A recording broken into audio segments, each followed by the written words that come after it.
हाय बच्चा पार्टी। कैसे हैं आप लोग? आई होप सभी बच्चे काफ़ी अच्छे होंगे और आप लोगों ने पीछे देख ही लिया होगा कि हम क्या करने वाले हैं। तो यार सारी चीज़ें लगभग बोर्ड्स के लिए हो चुकी हैं। करीब-करीब इस चैनल पर आपके 6 से 7 सैंपल पेपर भी आ चुके हैं, मल्टीपल चॉइस क्वेश्चंस भी आ गए हैं, complete physics and one shot भी आ गया और आपके अलग-अलग वन शॉट्स भी आ गए। असर्शन रीजनिंग भी हो गया। बस एक चीज़ रहता है, सर वो केस बेस्ड क्वेश्चंस कब कराओगे? तो यार आज वो दिन है जिसमें हम वो केस बेस्ड क्वेश्चन करा रहे होंगे। केस बेस्ड क्वेश्चन कराने से पहले बच्चा party, my name is Vinod Kumar Bahl. I am your physics educator, CEO at AVJMS Educare private limited, running school project in Dwarka international school and visiting faculty at Allen Rohtak. Guys, अब आप अन academy emerge, ये जो mega mock test है, अब आप ये दे सकते हैं सीबीएसई टर्म 1 बोर्ड एग्जाम्स के लिए। 50 लाख रुपए तक के इनाम आप जीत सकते हैं 27 से लेकर 30, यानी कि आज आखिरी मॉक टेस्ट है शाम को 5 बजे। देना मत भूलिएगा। 11th क्लास के स्टूडेंट्स के लिए बच्चों, परसों, इवन कल कल कल से टर्म 2 स्टार्ट हो रहा है। आप किस बात का इंतजार कर रहे हैं? ये वाला जो बैच है इसमें आपको बहुत मजे आने वाले हैं। आपके विनोद सर आपको फिजिक्स पढ़ाएंगे, Juhi ma'am bio, Bharat sir chemistry, Arpit sir आपका इंग्लिश और राहुल मोहनानी सर मैथ्स पढ़ाएंगे। Got it guys. अब अनअकैडमी पे है रेज हैंड फीचर, जहां पर आप अपना हैंड रेज कर सकते हैं, डाउट्स पूछ सकते हैं बहुत अच्छे तरीके से। यहां पर अगर आप देखोगे विनर्स वीक था तो ये आपका ऑलरेडी हो चुका है, लेकिन अभी भी आप आस्क अ डाउट फीचर का बखूबी इस्तेमाल कर सकते हैं बच्चों। क्या मेरी बात समझ में आ रही है आप लोग को? बहुत बढ़िया। इसके बाद अगर आप देखोगे तो यहाँ पर अगर आपको इमर्ज देना है, अरे कहाँ चले गए हम, अगर आपको इमर्ज देना है तो आप कोड वीके आर्मी का इस्तेमाल कर सकते हैं। वीके आर्मी कोड यूज करिए, ठीक है ना। साथ ही साथ में यहाँ से देखिए अनअकैडमी प्लस अगर अभी तक आपने नहीं लिया है तो इंडिया के टॉप एडुकेटर्स आपको यहाँ पर पढ़ा रही होते हैं। Regular doubt clearing session, answer writing session, exhaustive coverage of syllabus, batch courses, live test series, practice test, study material, mentorship और गाइडेंस। और अगर सब्सक्रिप्शन लेना है, देखिए अभी तो टर्म 1 हो जाएगा बट टर्म 2 भी तो है, तो आप वीके आर्मी कोड को यूज कर सकते हैं बेटा। सब्सक्रिप्शन लेना है तो आप वीके आर्मी कोड को यूज कर सकते हैं। इसके बाद अनअकैडमी में आइकॉनिक सब्सक्रिप्शन, जहां पर मिलेगा आपको personal mentorship, live doubt solving session और प्लस के सारे बेनिफिट्स तो वैसे भी है बेटा। प्लस के सारे बेनिफिट्स तो वैसे भी है। अगर आप इसको देखोगे तो आपको यहाँ पर कोड वीके आर्मी यूज करना रहेगा। कोड वीके आर्मी यूज करना रहेगा। राइट बच्चा पार्टी? ठीक है। अब यहां से देख लेते हैं, यहां से देख लेते हैं। सबसे पहले पहले अगर मैं आपको बताऊं तो बेटा हम लोग केस बेस्ड क्वेश्चंस करने वाले हैं, लेकिन उसमें जो पहले वाला क्वेश्चन है ना, ये आपका सीबीएसई का सैंपल पेपर वाला क्वेश्चन है बच्चे, तो ये मैं नहीं करवाने वाला, बिकॉज ये मैं ऑलरेडी आपको इस चैनल पे करवा चुका हूँ बेटा। राइट बच्चा पार्टी? हम चलेंगे अपना अगले वाले सवाल से, यानी कि जैसे ही ये आपने देखी ये केस बेस्ड जब आप देख पा रहे हैं तो ये वाला तो हो गया। अब हम केस स्टडी 2 करेंगे। हर एक केस स्टडी में 4 सवाल होंगे। आज इस वीडियो में कितने हो जाते हैं, फिर दूसरी वीडियो में कितने होंगे, ये आपको पता चल रहा होगा। Got it guys? चलिए, खैर सबसे पहले पहले यहाँ पर क्या बोल रहा है कि सर किरचॉफ, मतलब ये पूरा किरचॉफ्स लॉ के ऊपर है, तो आप केस को पढ़ सकते हैं like Kirchhoff circuit law. Kirchhoff circuit law बेटा, ठीक है ना। जैसे यहाँ पर इसने दे दिया आपको Kirchhoff circuit law. Kirchhoff's law were eventually named after Gauss Robert Kirchhoff and are now known as Kirchhoff's current and voltage law. Kirchhoff current stated at the junction of the circuit, the algebraic sum of the current meeting at any node in the circuit is zero. यानी junction पर अगर देखेंगे तो delta आई जो आपका summation of आई है वो zero है। Kirchhoff voltage states that the sum of every voltage drop in a loop for any closed network of circuit is zero. This means by letting the voltage across each circuit element in any closed circuit of circuit is zero. अरे वो बताया नहीं था उसने, delta E बराबर delta I R, बस वही वाला कॉन्सेप्ट बताने की कोशिश कर रही है। अब इसने हमें स्टेप्स बताने की कोशिश करी है कि सबसे पहले पहले आप सर्किट को ड्रॉ करो, फिर फ्लो ऑफ करंट के डायरेक्शन को ड्रॉ करो, उसके बाद साइन कन्वेक्शन डिफाइन करना बहुत इंपॉर्टेंट है, फिर उसके बाद मतलब आपका साइन कन्वेक्शन को डिफाइन करना बहुत इंपॉर्टेंट है, करंट किरचॉफ्स करंट लॉ को अप्लाई करो, फिर वोल्टेज लॉ को अप्लाई करो। इसके बिहाफ पे इसने सबसे पहला पहला सवाल पूछा है हमसे कि sir which law is followed to analyze the electric current? बड़ी सिंपल सी बात है यार, मतलब इसमें तो कोई दूसरी वाली बात ही नहीं है, ठीक है ना। कौन सा लॉ फॉलो होगा to analyse the electric circuit, बहुत सिंपल सी बात है यार, यहाँ पर किरचॉफ्स लॉ एनालाइज होगा, है ना। अभी जब क्वेश्चन ही किरचॉफ्स लॉ के ऊपर किया जा रहा है तो किरचॉफ लॉ ही होगा ना, और क्या करेंगे, मतलब और किसी चीज को पढ़ के क्या फायदा, राइट बच्चा पाड़ी। चलिए नेक्स्ट क्वेश्चन। तो ये बहुत सिंपल क्वेश्चन पूछता है केस बेस्ड में, सो आपको बहुत टेंशन वाली बात नहीं है, बस आपको यहाँ से आज प्रैक्टिस करने के लिए मैंने दिया था आपको, राइट बच्चा पार्टी, ठीक है ना। ठीक है, ये हो गया। Next, in the given figure the relation between currents at point B is, यानी कि इस बी पॉइंट पर, इस फिगर में इस बी पॉइंट पर करंट का रिलेशन क्या होगा। Come on guys, waiting for your answer. आप ट्राई करिए, पहले देखिए, आपको ट्राई करना जरूर है, आप ट्राई करिए, मैं फिर आपको आंसर दे रहा हूँ। तो आप, क्योंकि जब आप किरचॉफ्स लॉ ही पढ़ रहे हैं, क्योंकि जब आप किरचॉफ्स लॉ ही पढ़ रहे हैं तो आप इस जंक्शन पर किरचॉफ लॉ को अप्लाई कर रहे होंगे। बात तो सही है सर, किरचॉफ्स लॉ को अप्लाई कर रहे होंगे। तो अगर ऐसी बात है तो आप सबसे पहले पहले देखिए, I1 करंट जो जा रहा है, ठीक है ना, जो I1 करंट जा रहा है, तो आपने क्या किया, आपने, या किसी भी एक जंक्शन को ले लो जहां पर जितना करंट आ रहा है वो आपका बराबर टू जितना करंट जा रहा है। तो एक हिसाब से एक बात बताइए, दो करंट्स की डायरेक्शन ऊपर की तरफ को है, एक करंट की डायरेक्शन नीचे की तरफ को है, तो आप ऐसा नहीं कर सकते कि सर जैसे आपका I1 minus I2 plus I3 बराबर 0। अरे मतलब देखो, यहाँ पर अगर आप देखोगे तो इस जंक्शन पे ऐसे करके ये जब आप देखोगे तो बेसिकली हो क्या रहा होगा, बेसिकली हो क्या रहा होगा, किसी भी जंक्शन पर अगर आप देख रहे होंगे तो जितना करंट लीविंग होगा उतना ही करंट इनकमिंग होगा। यानी आप यूं कह दोगे कि sir I1 minus I2 plus I3 बराबर 0। ये तो कॉन्सेप्ट समझ में आ गया। तो आपका ये नहीं आ जाएगा सी ऑप्शन, मतलब आपने बगैर देख के ही कर लिया था, आया ना, गॉट इट गाइस। ठीक है, चलिए let's move to the next question. Next question क्या कहता है, on applying Kirchhoff's voltage law in loop 1 the obtained relationship is. देखिए, इस लूप 1 में, यानी कि यहां पर दो लूप्स है, लूप 1, तो इस लूप 1 में अगर आपको अपना किरचॉफ्स लॉ का वो करना है तो क्या करोगे। मैं पहले थोड़ा आपको समझा देता हूँ बेटा।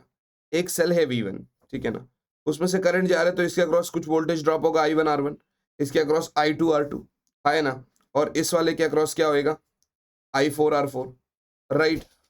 और क्योंकि क्योंकि क्योंकि क्योंकि क्या हो गया, करंट का डायरेक्शन ऑपोजिट हो गया, this is positive and this is negative, ठीक है।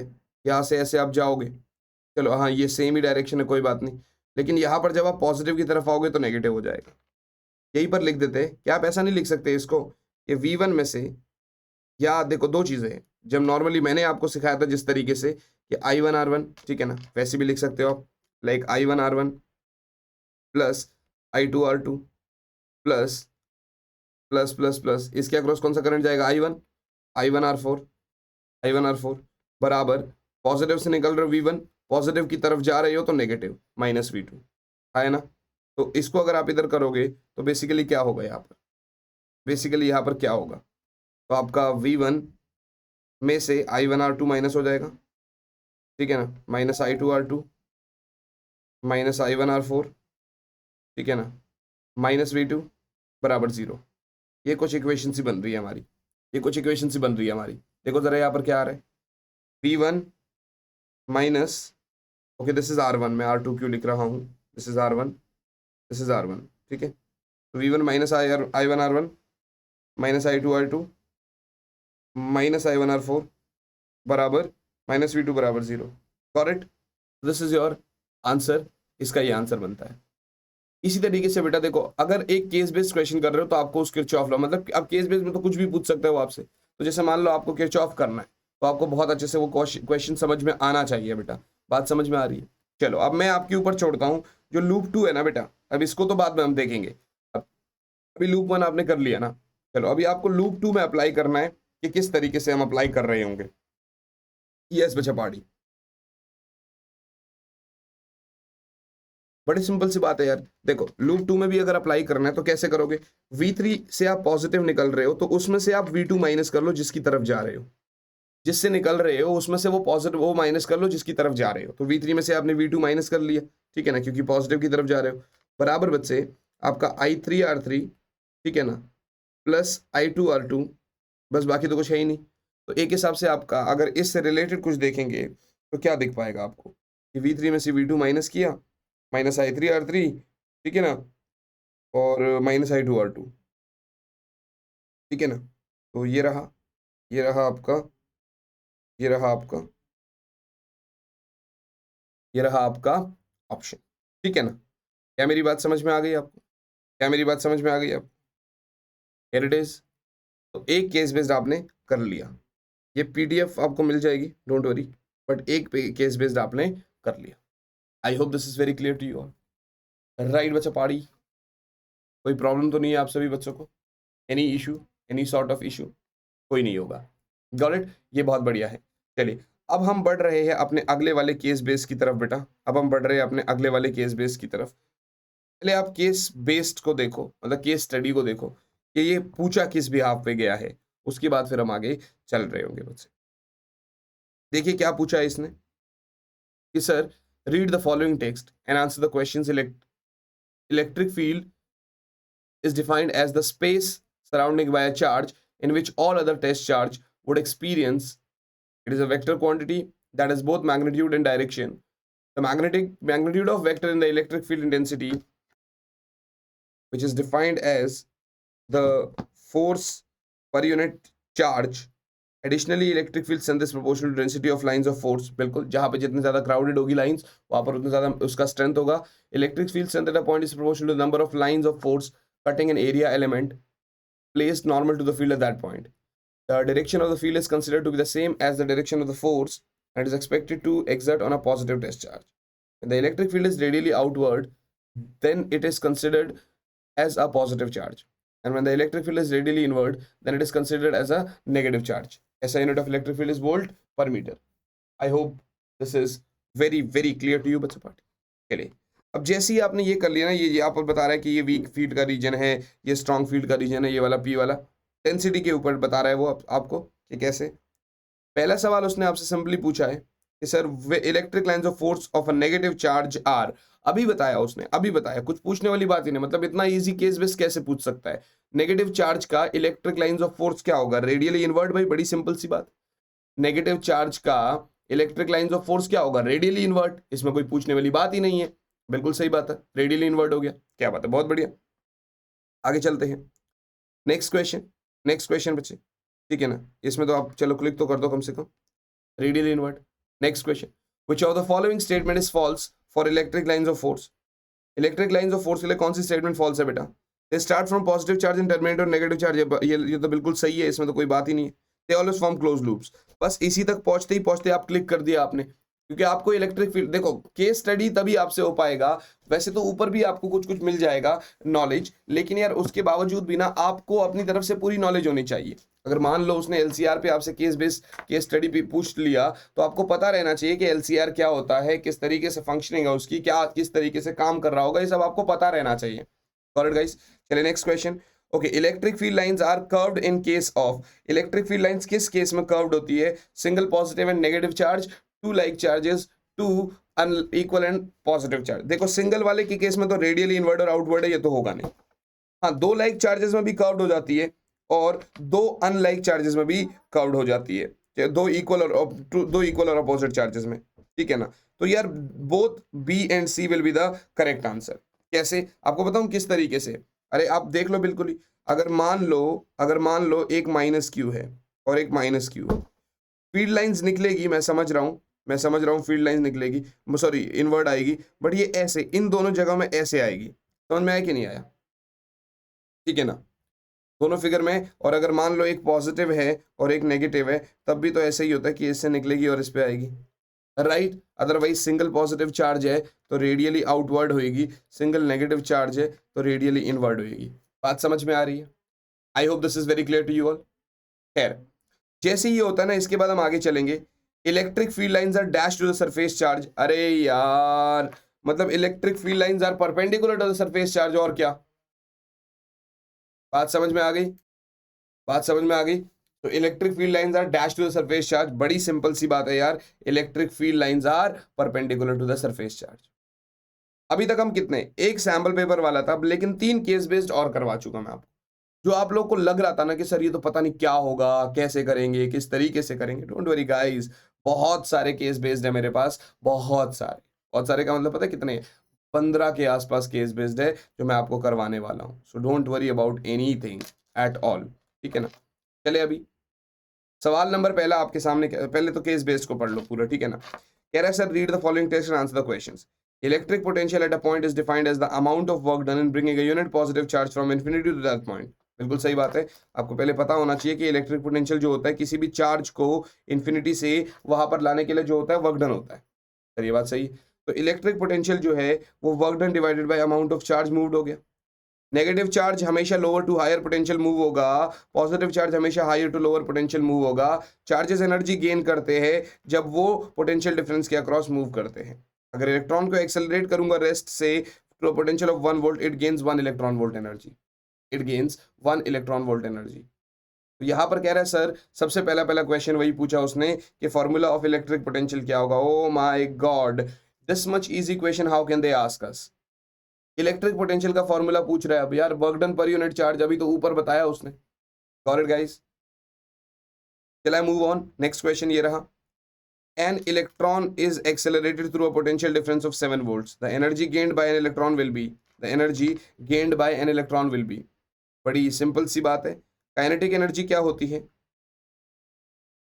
हाफ mv², और साथ ही साथ में काइनेटिक एनर्जी जो होगा वो वर्क डन यानी इलेक्ट्रॉन यानी चार्ज इनटू पोटेंशियल की भी बराबर होगा। तो आप ये कह सकते हैं सर हाफ mv² बराबर ev, ई तो है ही है, v7 है, तो ये हो जाएगा 7 इलेक्ट्रॉन वोल्ट, ये हो जाएगा 7 इलेक्ट्रॉन वोल्ट।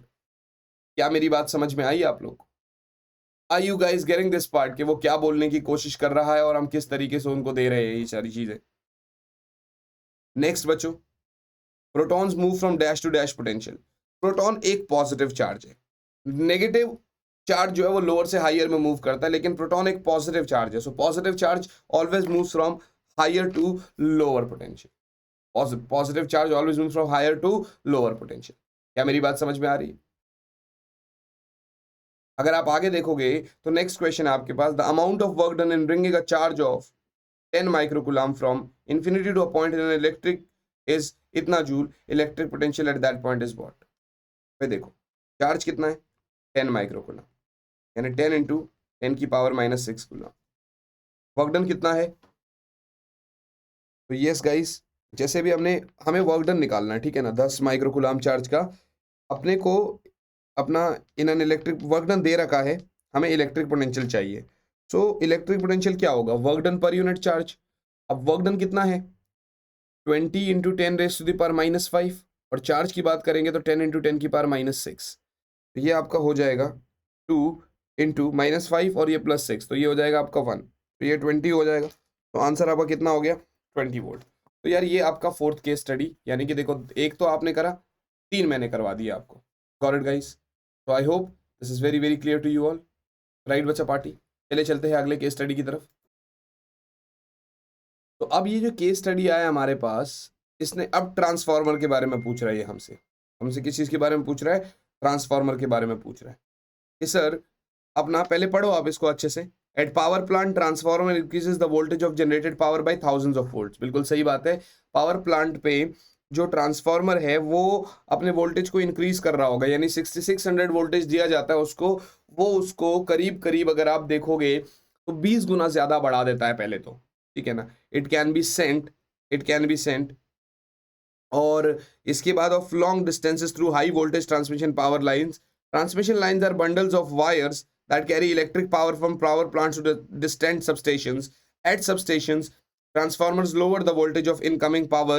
सबस्टेशन पर ट्रांसफार्मर अब वोल्टेज को कम करते हैं, ठीक है ना, और इलेक्ट्रिसिटी को हाई वोल्टेज के साथ भेज रहे होते हैं, क्योंकि ये लाइन लॉसेस को लिमिट करता है। हाई वोल्टेज क्या करता है, लाइन लॉसेस को लिमिट करता है।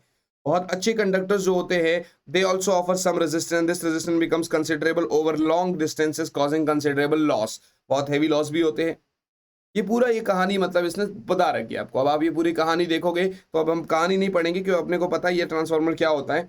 पहला सवाल है कि sir which of the following statement is true for long distance transmission of electricity.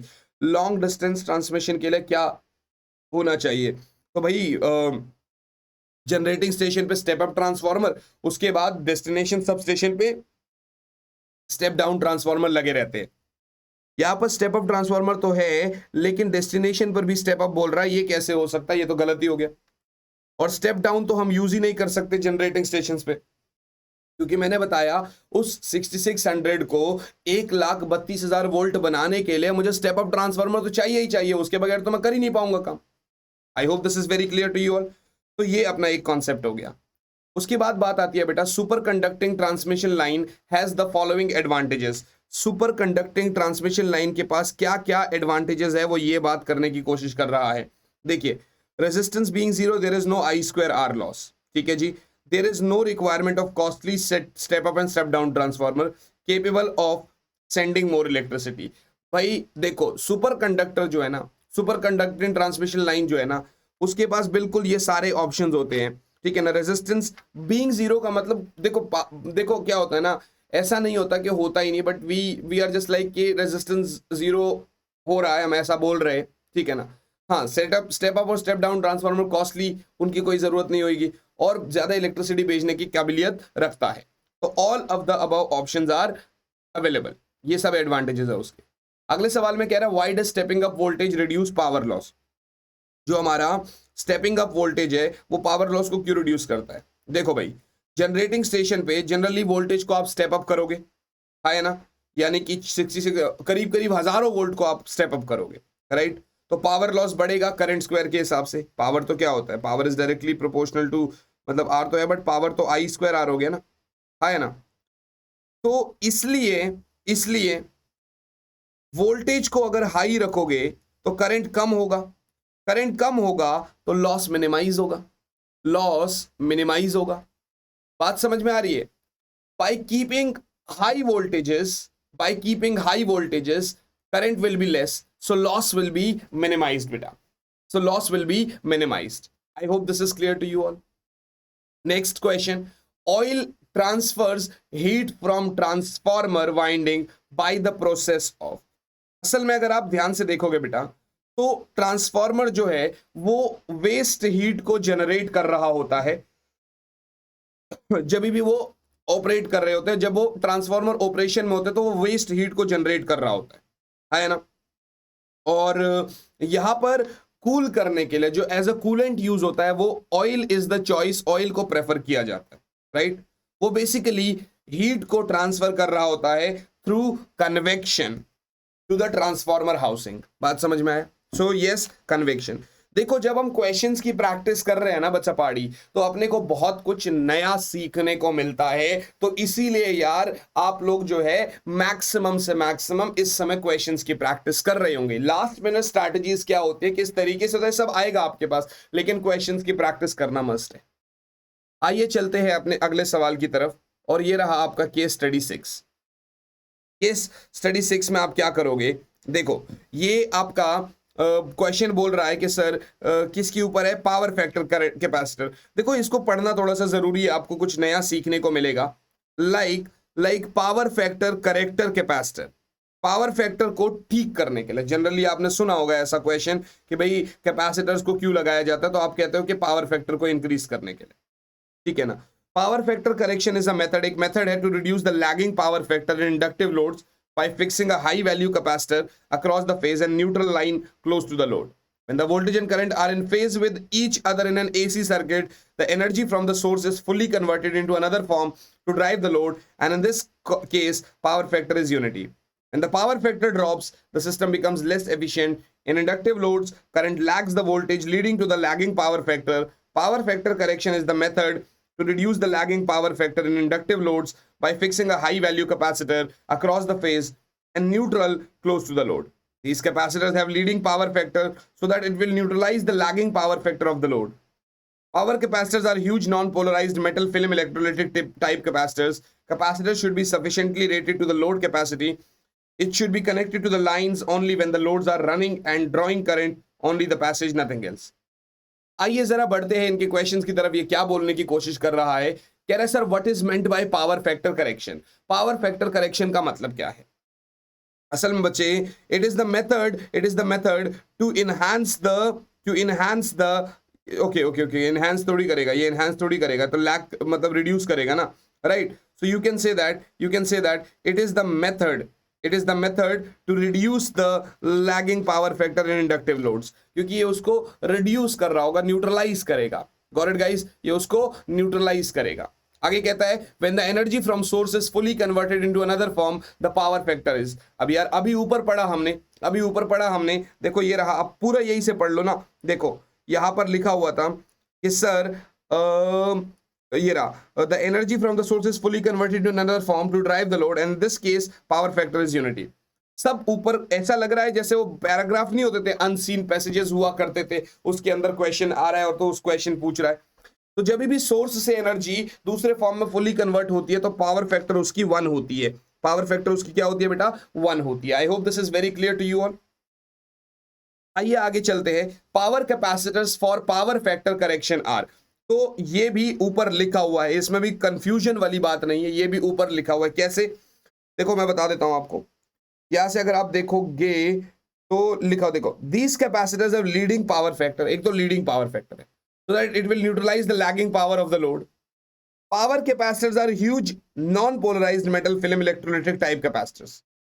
ठीक है ना? तो power capacitors are huge non-polarized metal film electrolytic type. है ना बच्चे? The last question of this case study. Power capacitors for power factor correction have. भाई जब lagging को रिड्यूस कर रहा है तो लीडिंग पावर फैक्टर तो होना चाहिए ना। जब लैगिंग को रिड्यूस कर रहा है तो लीडिंग पावर फैक्टर तो होना चाहिए। देखो बच्चों, केस स्टडी कितने करवा दिए? एक सैंपल पेपर वाला छोड़ दिया, बट फिर भी हमने 5 तो करवा दिए, हर एक में 4 क्वेश्चन, 20 क्वेश्चंस मैंने आपको केस स्टडी करवा दिए। केस स्टडी के पढ़ाने के साथ साथ आप केस स्टडी ढूंढते, फिर देखते पता नहीं क्या है, आप सोच भी नहीं पाते कि यार हम 20 मिनट में क्या हम आधे घंटे में या 25 मिनट में हम 20 क्वेश्चन कर लेंगे केस स्टडी के। बट डोंट वरी, अभी ऐसा नहीं है, अभी तो और भी बहुत सारे केस स्टडी आपके पास आने बाकी है। अभी तो 7 से 8 और केस स्टडी आने बाकी है। मेरी बात समझ में आ रही है? Got it guys? तो यार मजे आते हैं जब भी हम पढ़ाई करते हैं। अब देखो लास्ट टाइम है, वो कहते नहीं है कि भाई शुरुआत कैसे करी मैटर नहीं करता, व्हाट मैटर्स इज द कि आप एंडिंग कैसे कर रहे हो। वाकई में ये बहुत मैटर करता है कि आप एंडिंग कैसे कर रहे हो। तो भाई बहुत अच्छे से पढ़ना है यार, लास्ट टाइम है। इस समय पे यही कहूंगा, जो आपने पूरे टाइम से अभी तक पढ़ा हुआ है ना, उसको आप बिल्कुल भी खराब नहीं करेंगे। इस वाली वीडियो में तो इतने केस स्टडी काफी है। आज ही दूसरी वीडियो आ रही होगी जिसमें मैं आपको और केस स्टडी करवा। आज के लिए यही भी करते हैं और मिलते हैं बाकी दूसरी वीडियो में जिसमें हम फर्दर 7 से 8 केस स्टडीज और करते हैं। ऑल द वेरी बेस्ट बच्चे पार्टी, बाय ऑल।